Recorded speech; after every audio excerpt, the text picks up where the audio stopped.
السلام علیکم ناظرین، پروگرام ویژن پر آج عاطف ذوالفقار کے ساتھ آپ کی خدمت میں حاضر ہوں۔ سینٹرل جیل اڈیالہ راولپنڈی سے عمران خان کے حوالے سے کچھ اچھی خبریں نہیں آ رہی ہیں۔ وہ انتہائی شدید قسم کے ذہنی دباؤ کا شکار ہیں اور کچھ عجیب سے ان کے رد عمل سامنے آ رہے ہیں۔ یہ کچھ تفصیل آپ کے ساتھ آج کے پروگرام میں ہم شیئر کریں گے، اور پھر یہ بھی شیئر کریں گے کہ نیب کی ٹیم نے پھر ان سے تفتیش کی ہے، اور تفتیش کی ہے پورے 7 گھنٹے۔ اس تفتیش کے دوران ایسے سوالات پوچھے گئے ہیں جس سے عمران خان کے پسینے چھوٹ گئے ہیں۔ وہ کیا سوالات تھے، کیوں اتنی زیادہ تفتیش ہو رہی ہے، یہ آپ کے ساتھ شیئر کریں گے۔ اور بالآخر جنرل فیض حمید بھی پاکستان تحریک انصاف کے نشانے پر آ گئے ہیں، اور بہت ساری خرابیوں کی ذمہ داری ان کے اوپر پی ٹی آئی نے ڈال دی ہے۔ اس کے علاوہ بھی کچھ خبریں آپ کے ساتھ شیئر کریں گے اور وہ بھی بہت دلچسپ ہیں۔ مگر اس سے پہلے کہ اپنے پروگرام کو آگے بڑھائیں، آپ سے گزارش ہے کہ اگر ابھی تک آپ نے ہمارا چینل سبسکرائب نہیں کیا تو پلیز کر لیجئے، ساتھ ہی بیل آئیکن بھی دبا دیجئے تاکہ جو ہی ہمارا کوئی نیا پروگرام اپلوڈ ہوتا ہے تو اس کا نوٹیفیکیشن فوری طور پر آپ کو موصول ہو سکے۔ پروگرام کا باقاعدہ آغاز کرتے ہیں کرکٹ ورلڈ کپ سے۔ گزشتہ روز بالآخر کرکٹ ورلڈ کپ جو ہے وہ اختتام پذیر ہو گیا۔ بھارت میں یہ ورلڈ کپ ہوا تھا، اور توقعات کے بالکل برعکس بھارت کی ٹیم جو کہ ان بیٹیبل چلی آ رہی تھی، ناقابل شکست چلی آ رہی تھی پورے ٹورنامنٹ میں، فائنل میں پہنچ کے نہ صرف یہ کہ آسٹریلیا سے ہار گئی بلکہ بہت بری طرح ہار گئی، اور سبھی شعبوں میں، بیٹنگ میں، بولنگ میں اور فیلڈنگ میں، کپتانی میں، حکمت عملی میں، ہر طرح سے بھارت کی ٹیم کو آسٹریلیا نے بیٹ کیا، اور ایسے گراؤنڈ کے اندر بیٹ کیا جہاں پہ 1 لاکھ سے زیادہ تماشائی بھارت کی سپورٹ کے لیے موجود تھے، اور ان 1 لاکھ تماشائیوں کو آسٹریلیا کے 11 کھلاڑیوں نے نہ صرف یہ کہ شکست دے دی بلکہ واضح مارجن سے شکست دے دی۔ اور بھارت کے اندر ایک بڑا پرابلم ہے کہ وہ جب کوئی پرفارمنس ذرا اچھی دکھانی شروع کرتے ہیں نا تو وہ ایک دم آسمان کے اوپر چڑھ جاتے ہیں، اور وہ تکبر کے انتہا پہ پہنچ جاتے ہیں، اور ان کی جو گفتگو، ان کے الفاظ، ان کے لہجے، ان کی ٹور ہی کچھ اور ہوتی ہے۔ اور پھر وہی ہوا کہ آج گزشتہ روز جب فائنل تھا تو مودی صاحب پہنچے ہوئے تھے میچ دیکھنے کے لیے، اور یہ توقع چونکہ کی جاتی کہ بھارت جیت جائے گا، تو مودی صاحب کے بارے میں بس وہی بات ہے کہ تھی خبر گرم کے غالب کے اڑیں گے پرزے، دیکھنے ہم بھی گئے مگر تماشا نہ ہوا۔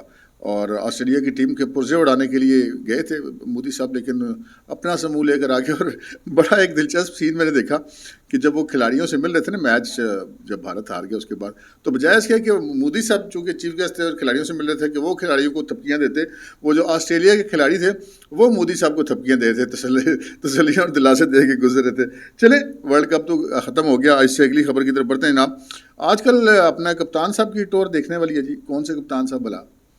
کیپٹن صفدر صاحب، وہی کیپٹن صفدر صاحب جن کے بارے میں کچھ دن پہلے ہم نے آپ سے کہا تھا کہ جب سے میاں صاحب آئے ہیں واپس لندن سے پاکستان آئے ہیں تو کیپٹن صفدر صاحب کو صحیح لفٹ نہیں مل رہی، ان کو ان کا جائز مقام نہیں مل رہا، لگتا ہے وہ ہماری سنی گئی ہے۔ اور کپتان صاحب آج کل ان کی ٹور دیکھنے والی ہے، اور انہوں نے حیرت انگیز طور پہ نہ صرف یہ کہ بڑے اچانک ہی بڑے متحرک اور فعال ہو گئے ہیں، بلکہ انہوں نے بڑے امپورٹنٹ ٹارگٹ اچیو کر کے دیا نواز شریف صاحب کو۔ وہ کیسے جی؟ وہ ایسے کہ مانسیرا کے اندر جلسہ رکھا گیا تھا، لیکن نواز شریف صاحب نے اچانک جلسہ کینسل کر دیا۔ انہوں نے کہا نہیں جی، جب تک کہ کے پی کے اندر جو پارٹی کے اندر دھڑے بازیاں وہ ختم نہیں ہوں گی اس وقت تک میں کوئی جلسہ ولسہ نہیں کروں گا، اور نہ ہی میں وہاں پہ جاؤں گا۔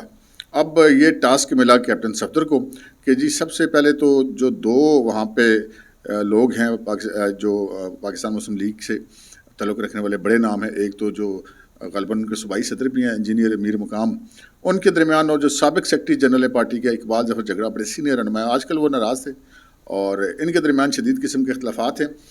وہ اختلافات کو ختم کروایا جائے اور اقبال ظفر جھگڑا کو پارٹی کے اندر واپس لایا جائے۔ اور حیران کن طور پر کیپٹن صفدر صاحب متحرک ہوئے، فعال ہوئے، دونوں فریقوں سے ملے، اور وہ نہ صرف یہ کہ ان کا راضی نامہ کرانے میں کامیاب ہو گئے بلکہ اقبال ظفر جھگڑا جیسی ایک سیاسی قداور شخصیت کو واپس مسلم لیگ نون میں لانے میں کامیاب ہو گئے، جو کہ یقیناً نواز شریف صاحب کی طرف سے دیا گیا ایک بڑا امپورٹنٹ ٹاسک تھا، اور وہ کیپٹن صفدر صاحب نے بڑی خوبی سے مکمل کیا۔ اچھا، پھر اب یہ ہوا کہ یہ جب ٹاسک مکمل ہو گیا، اب ان کو ایک اگلا ٹاسک ملا تھا اور وہ بھی انہوں نے مکمل کر دیا۔ کیا بات ہے جی!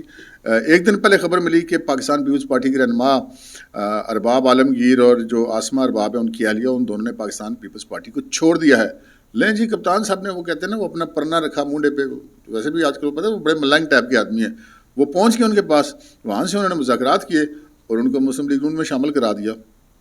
پتہ نہیں کپتان صاحب کیا کرتے پھر جی، جدھر جاتے ہیں ویسے وہ گپ بڑی زبردست لگاتے ہیں۔ کبھی آپ ان کی محفل میں بیٹھے ہوں یا کبھی آپ نے ان کی میڈیا سے غیر رسمی گفتگو دیکھی ہو، آپ دیکھ لیں یوٹیوب وغیرہ پہ پڑے ہوتے ہیں ان کی گفتگو، وہ بڑی مزدار گپ کرتے ہیں، بندہ بور نہیں ہوتا ان کے ساتھ. تو وہ جو بور نہ ہونے والی جو صلاحیت ہے اپنی، وہ گپ شپ والی صلاحیت ہے، اس کو انہوں نے اپنی پارٹی کے لیے استعمال کرنا شروع کر دیا اور بڑے ٹارگیٹ اچیو کرنے شروع کر دیے. دونوں ہی ٹارگیٹ بڑے امپورٹنٹ تھے. اب ان کو ایک تیسرا ٹارگیٹ ملا ہوا ہے، اور تیسرے ٹارگیٹ میں ان کے ساتھ ہوں گے انجینئر امیر مقام، اور وہ ٹارگیٹ ہے سردار مہتاب عباسی کو راضی کرنا، اور ان کے اور جو مرتضیٰ جاوید عباسی کے درمیان تعلقات ہیں خراب، ان کو جو ہے وہ ٹریک پر واپس لانا. تو دیکھتے ہیں کپتان صاحب پچھلے 2 امتحانوں میں تو بڑے زبردست قسم کے پورے اترے، اس میں پورے اترتے ہیں یا نہیں اترتے ہیں. اچھا جی، اب آتے ہیں ہم اپنی دوسری خبروں کی طرف جو آپ نے تھمب نیل پر دیکھی. سب سے امپورٹنٹ خبر جنرل فیاض حمید کے بارے میں، عمران خان صاحب کے بارے میں. تو میں تو ہمیشہ یہ کہتا ہوں، آپ اختلاف کر سکتے ہیں کہ خان صاحب سے آج تک کسی نے فیض نہیں پایا، اور کوئی ایسا ہو نہیں سکتا کہ جس نے خان صاحب کے ساتھ نیکی کی ہو، خان صاحب نے مڑ کے اس کی توڑ نہ لائی ہو، اس کو رگڑا نہ لگایا ہو. یہ تو ہو ہی نہیں سکتا. آپ پورا ان کے کیریئر کا ریکارڈ دیکھ لیں، کرکٹ کا ریکارڈ دیکھ لیں، سیاست کا ریکارڈ دیکھ لیں، سماجیات کا ریکارڈ دیکھ لیں.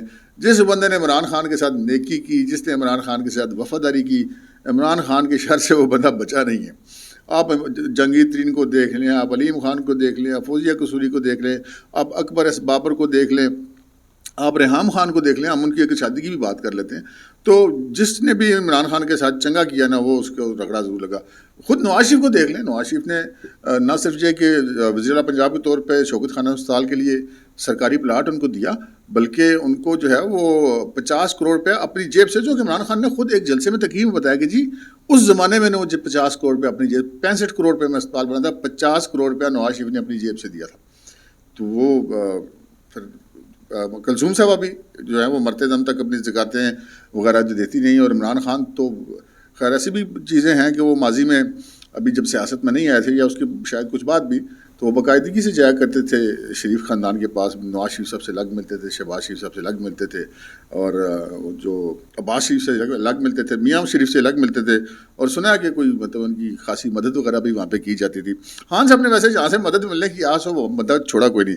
تو وہ پھر جو نواز شریف کے ساتھ انہوں نے کیا، جو ان کی اہلیہ کے ساتھ کیا، جو ان کی بیٹی کے ساتھ کیا، ان کے داماد کے ساتھ کیا، خود نواز شریف کے ساتھ کیا، ان کے بھائی کے ساتھ کیا، بھتیجے کے ساتھ کیا، عمران خان نے اقتدار میں آ کے کون سی اس نے کسر چھوڑ دی. تو اب یہ کیسے ہو سکتا تھا کہ جنرل فیاض حمید جو ہیں وہ بچ جاتے؟ پھر وہی ہوا. آج ہم بڑے عرصے سے انتظار کرتے ہیں. اچھا آپ یہ دلچسپ بات دیکھیے کہ انہوں نے جنرل باجوہ نے ان کے ساتھ دیکھیں گے تو باجوہ صاحب کو انہوں نے کیا کہا، غدار، میر جعفر، میر صادق اور پتہ نہیں کیا کیا انہوں نے نام رکھے، اور باجوہ صاحب کی بڑی ٹرولنگ ہوئی. اچھا اور تو اور جو ہمارے موجودہ آرمی چیف ہیں ان کے بارے میں انہوں نے کیا کچھ ٹینڈر نہیں چلائے، اور پتہ نہیں ابھی بھی چلاتے ہیں. یعنی کہ جو ہمارے سرونگ آرمی چیف ہیں ان کو بھی انہوں نے پاکستان تحریک انصاف کے ٹرولرز نے نہیں چھوڑا. لیکن یار یہ جنرل فیاض حمید کے بارے میں اتنے پکے تھے کہ مجال ہی ہے کہ کوئی فیاض حمید کے بارے میں کوئی بات کر جائے، پی ٹی آئی کا بندہ یا عمران خان جو کوئی بندہ، لو جی آج وہ پھر ریکارڈ بھی ٹوٹ گیا. یہ کیسے ہو سکتا تھا کہ فیاض حمید بچ جائیں؟ فیاض حمید نے اگر کوئی نیکیاں کی ہیں عمران خان کے ساتھ تو عمران خان تو پھر ایسے ہی صلہ دیتا ہے. لے جی اب وہ یہ ہے کہ جو عمران خان کے سب سے قریبی اور معتمد ساتھی اس وقت جو مارکیٹ کے اندر موجود ہیں، جو سمجھے جاتے ہیں بیرون ملک ہیں لیکن عمران خان کے سب سے کلوز ہیں، وہ ہیں زلفی بخاری، سید ذوالفقار عباس بخاری المعروف زلفی بخاری. وہ ان کے ساتھ شریک ملزم بھی ہیں. وہ جو کیس ہے 190 ملین پاؤنڈ والا برطانوی، خیر وہ جناب گزشتہ شب جیو کے اینکر شہزاد اقبال نے ان کو لائن پر لیا ہوا تھا ویڈیو کال پہ، اور وہ بات کر رہے تھے، اور انہوں نے یہ فرمایا کہ جناب پاکستان تحریک انصاف کی جو سب سے بڑی غلطی تھی وہ جنرل فیاض حمید پر اعتماد کرنا تھی اور ان کے اوپر انحصار کرنا تھا. ان کا یہ کہنا تھا اس پروگرام کے اندر کہ جی جنرل فیاض حمید تو ایک شخصیت ہیں، تو کسی ایک شخصیت کے اوپر مکمل انحصار کرنا غلط تھا، اور جو جنرل فیاض حمید کے اوپر انحصار کیا ہے عمران خان نے وہ غلط تھا. اور پھر انہوں نے یہ بھی کہا، اور یہ جو اصل بات جو ان کے خلاف انہوں نے کی، انہوں نے کہا کہ جی چونکہ ان کے اپنے ایمبیشنز تھے اور وہ آرمی چیف بننا چاہتے تھے، تو وہ بطور ڈی جی آئی اے سے ہی عمران خان کو غلط اطلاعات فراہم کرتے رہے، اور اس کے بعد بھی جب وہ ڈی جی آئی اے سے ہٹ گئی اس کے بعد بھی. اب یہاں پہ کہانی یہ ہے کہ بھائی جان یہ سارا مدعا اس طرح جنرل فیاض پہ ڈال کر آپ خرامہ نہیں نکل سکتے. جنرل فیاض حمید نے بھی بڑا کچھ کیا آپ کے لیے. میں اگرچہ کہ خود اس بات کا ناقد ہوں کہ جو انہوں نے کیا سیاسی طور پہ جو کچھ کردار انہوں نے ادا کیا وہ ان کو نہیں کرنا چاہیے تھا، غلط کیا. لیکن پی ٹی آئی والوں کو تو اس طرح نہیں کرنا چاہیے نا. پی ٹی آئی کے تو وہ جسے کہتے ہیں نا کہ اصل مرشد تو پی ٹی آئی کے فیض حمید تھے. فیض حمید ہی کی تو آس پہ تو انہوں نے یہ سارا کچھ 9 مئی بھی کھڑکا دیا اور ساری جناب آسیں تھیں. اب اگر فیض حمید صاحب جو ہیں وہ آپ کے لیے مطلوبہ نتائج حاصل کرنے میں ناکام رہے تو آج آپ کو فیض حمید برا لگنا شروع ہو گیا ہے. لیکن بات وہی ہے جی ریکارڈ والی. ریکارڈ چونکہ ٹھیک نہیں ہے تو پھر لہٰذا فیض حمید کیسے بچ سکتے تھے. تو ابھی تو پارٹی شروع ہوئی ہے فیض حمید صاحب کی. اب دیکھیں آگے کیا ہوتا ہے. اب سگنل آ گیا نا, مطلب جو زلفی بخاری نے کہہ دیا تو اب ساری پارٹی شروع ہو جائے گی فیض حمید کے پیچھے. اب فیض حمید صاحب یا جنرل باجوہ صاحب اب وہ اپنی سروس کے 2 سال کے بعد بولنے والی پابندی کا شکار ہیں, اس وجہ سے بولتے نہیں ہیں. فی الحال پنچنگ بیگ بنا لیں جناب ان کو بھی. اچھا اب اگلی خبر کی طرف بڑھتے ہیں. اور اگلی خبر یہ ہے جیل سے کے حوالے سے کہ جیل کے اندر سے عمران خان کے حوالے سے خبریں کچھ اچھی نہیں آ رہی ہیں جی. یہ چونکہ میں مسلسل رابطے میں رہتا ہوں اپنے سورسز کے ساتھ کہ جیل کے اندر خان صاحب کی کیسی گزری ہے. اچھا تو ایک خبر تو بڑی اچھی ہے ان کے حوالے سے. خبر یہ کہ صحت پائی دی بالکل ٹھیک ہے, کوئی ٹینشن نہیں, صحت بالکل ٹھیک ہے, ایکسرسائز کر رہے ہیں, کھا پی رہے ہیں, فل ماحول, میٹھے چول, موجیں, سکون. لیکن ذہنی حالت ٹھیک نہیں ہے بھائی جی. میں نے کہا یار جب اتنی موجیں لگی ہوئی ہیں تو ذہنی حالت کیوں نہیں ٹھیک. تو مجھے یہ بتایا گیا کہ جی ذہنی حالت اس لیے نہیں ٹھیک کہ کیونکہ ان کے سیکیورٹی کے ایشوز ہیں. تو اس طرح عام وہاں پہ جو دوسرے قیدیوں سے ان کی ملاقاتیں وغیرہ تو نہیں ہوتی, وہ تو اپنے سیل کے اندر ہوتے ہیں. جو ان کو مشکتی ملا وہ بھی جاتا پوچھ کے آ جاتا ہے کہ جی کتنا آج آپ نے کیا کھانا ہے, وہ ہانڈی پکا دیتے ہیں. لیکن اس کے علاوہ وہ مسلسل تناؤ ہوتے ہیں اپنے سیل کے اندر, کوئی ان سے بات کرنے والا وہاں پہ بندہ موجود نہیں. اب اگر کوئی بندہ اس غلط فہمی کا شکار ہے کہ خان صاحب نے جو کتابیں منگائیاں سن وہ پڑھتے ہونے نے, خان صاحب کو بڑے مطالعے کے شوقین ہیں تو ایسی کوئی چکر نہیں جی. کتابیں جو منگائی تھیں نا وہ ادھر ہی پڑھی ہوئی ہیں, خان صاحب نے کبھی اٹھا کے نہیں دیکھی. یہ خالی ڈرامے بازی ہوتے ہیں. خان صاحب اندر بڑی ریڈنگ کر رہے ہیں اور کتابیں منگوا لی اور یہ کر لیا, کوئی ایسا چکر نہیں ہے جی. اچھا آج آگے ٹی وی ہے, وہ ٹی وی دیکھتے ہوں گے. لیکن اب ہفتے میں 2 دفعہ ملاقاتیں ہوتی ہیں ان کی, ایک دفعہ اپنے اہل خانہ کے ساتھ, ایک دفعہ وکلاء کے ساتھ. اس کے علاوہ کوئی 1-2 تاریخیں لگ جاتی ہیں تو جج صاحب آ جاتے ہیں تو وہاں پہ کچھ بولنے کی موقع مل جاتا ہے. لیکن اس کے علاوہ تو اب ہر روز آپ یہ سمجھ لیں کہ 18-20 گھنٹے یا تقریباً 24 گھنٹے کئی دن تو وہ اکیلے ہوتے ہیں, ان سے بات کرنے والے بندہ ہی کوئی نہیں ہوتا. تو وہ بندہ جو ساری عمر رش میں رہا ہو, سیلیبریٹی رہا ہو, پہلے کرکٹ رہا ہو, پھر سیاستدان, پھر وزیر اعظم, پھر اچانک جیل. تو جیل کے اندر جتنی مزید سہولتیں مل جائیں جیل تو جیل ہوتی ہے. تو وہ جو جیل کے اندر ہے جناب ان کی حالت ٹھیک نہیں ہے. ہمیں کچھ ذرائع یہ بتا تھے کہ ان کی آہستہ آہستہ جنہیں وہ چڑچڑے ہوتے جا رہے ہیں اور ان کی قوت فیصلہ کمزور ہوتی جا رہی ہے. اچھا میں نے کہا یار ہو سکتا ہے کہ وقتی فیز ہو, لیکن اب جو میں نے مزید پتہ کیا آج اور کل تو مجھے پتہ چلا کہ نہیں جی ان کے حالات کافی خراب ہیں. اب وہ بہت زیادہ غصے میں رہتے ہیں ہر وقت, بات پہ جھنجھلا جاتے ہیں. کوئی جو ان سے ملاقات کرنے جاتے ہیں وکیل ان کو بھی مطلب جھاڑ دیتے ہیں, فیملی کو بھی جھاڑ دیتے ہیں. اور جب جج صاحب آتے ہیں ان سے بھی عجیب و غریب قسم کی گفتگو شروع کرتے ہیں. یہ دیکھیں جی یہ یوں نہیں ہوا تو یہ وہ نہیں ہوا, تو سارے حیران ہوتے ہیں یار ان کو ہوا کیا ہے. تو وہ پھر جو جیل کے ڈاکٹرز بھی ہیں اور جو جیل کے عملہ بھی ہے, جو انتظامیہ وغیرہ بھی, وہ بھی اس نتیجے پہنچے جی خان صاحب کو تنہائی لڑ گئی ہے. تو خان صاحب اب اس کی اب یہاں سے اندازہ کیجیے کہ وہ جیسے وہ علیمہ خان ان سے ملنے گئی تو انہوں نے کہا کہ جا کے بار بات کر دو کہ اگر ہمیں یہاں سے انصاف نہ ملا تو میں ڈونلڈ لو کے خلاف جا کے کیس کروں گا ادھر امریکہ میں. اور ڈونلڈ لو کو بھائی جی آپ نے ریٹن خط لکھ کے بھیجے ہیں معافیاں تلافیوں والے, آپ نے انٹرویوز میں کہا جی غلطی ہو گئی. تو اب مطلب امریکہ میں اب کیا بندیال صاحب تو نہیں لگے چیف جسٹس وہاں, یہ چیک کر لیں. ویسے ہو سکتا ہے اگر وہ لگ گئے ہیں تو پھر خان صاحب ٹھیک کہہ رہے ہیں, اگر وہ نہیں لگے تو پھر خان صاحب کی ذہنی حالت واقعی ٹھیک نہیں ہے بھائی جی.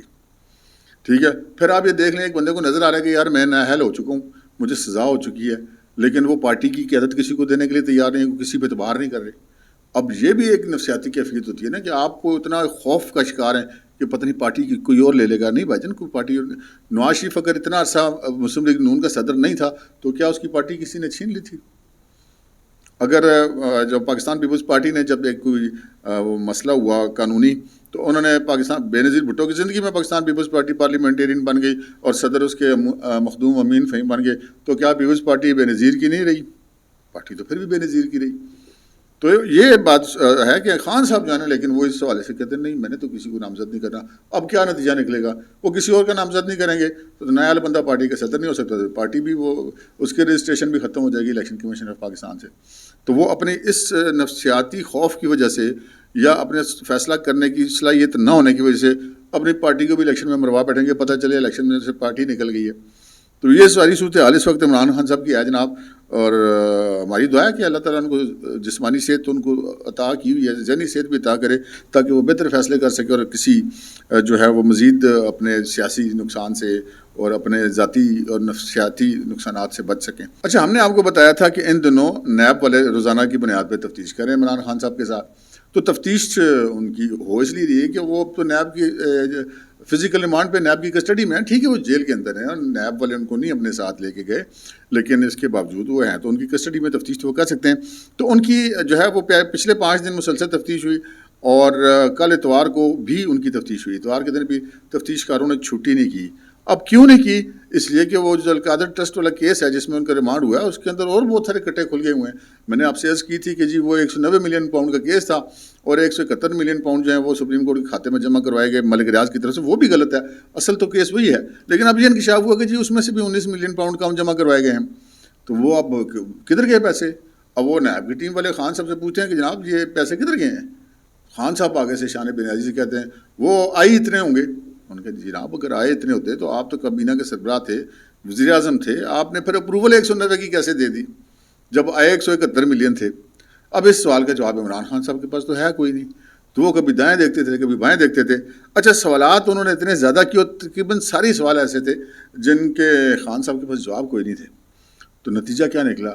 یہ ہمیں ذرائع نے پکی بات بتائی کہ جی نومبر کا مہینہ ہے اور پنڈی میں نومبر میں چنگی پلی ٹھنڈ ہوتی ہے اور جہاں پہ اڈیالہ جیل ہے وہ تو ویسے بھی بڑا کھلا علاقہ ہے، وہاں پہ زیادہ سردی ہوتی ہے۔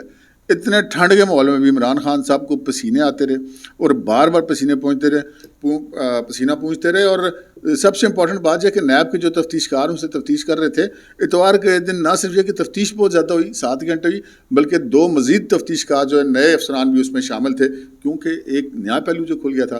تو دیکھتے ہیں جی اب اس کا بھی ریفرنس آلموسٹ تیار ہے، تفتیش ان کی جو ہی کمپلیٹ ہوگی، جب ان کا فزیکل ریمانڈ ختم ہوگا تو اس چیز کے امکانات موجود ہیں کہ نیب جو ہے وہ فوری طور پر اس حوالے سے ریفرنس فائل کر دے گی۔ اب تک کے لیے اتنا ہی، اجازت دیجیے، اللہ حافظ۔